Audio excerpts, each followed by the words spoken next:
নেতৃত্ব গুণ বাড়াতে কারাতে প্রশিক্ষণ। মজার বিষয় হচ্ছে এই নেতৃত্ব গুণ বাড়াতে কারাতে প্রশিক্ষণ কেন এই কথাটা আমি বলেছি। বলার মূল কারণ হচ্ছে আমাদের বাচ্চাগুলো মূলত হচ্ছে স্কুল আর বাসা এই দুটো বাইরে কিন্তু খুব একটা বিচরণ হয় না।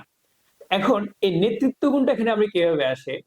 আসার কারণ হচ্ছে একটা বাচ্চা যখন কারাটে শেখে তখন সে শেখার পরে যখন সে শেখানো শুরু করে তখন সে কিন্তু নিজেই ক্লাস নিতে শুরু করে। যেমন একটা ক্লাসের মধ্যে 15-20 জন বাচ্চা আছে, তখন সে কি করে? নিজে দাঁড়ায়, বলছে সবাই এভরিওয়ান পাঞ্চ।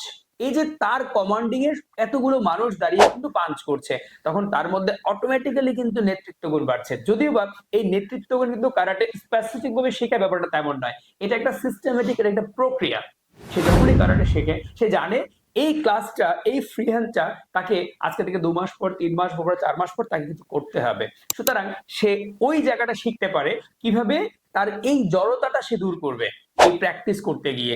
এই নেতৃত্ব গুণ করতে গিয়ে আমরা মূলত নেতৃত্ব গুণ বাড়াতে গিয়ে আমরা মূলত যে জিনিসটা সবচেয়ে বেশি ফোকাস করি, এই বাচ্চাটা যেন সবাইকে সামনে রেখে সমান তালে সে যেন কমান্ড দিতে পারে, শিখতে পারে। আর এটা কিন্তু তার ব্যক্তি জীবনে যথেষ্ট কাজে লাগবে, কারণ নেতৃত্ব গুণ যার আছে সে কিন্তু সব জায়গায় সফল। সবাই ভালো থাকবেন, সন্ধ্যা থেকে কারাটে শেখান, নেতৃত্ব গুণ শেখান।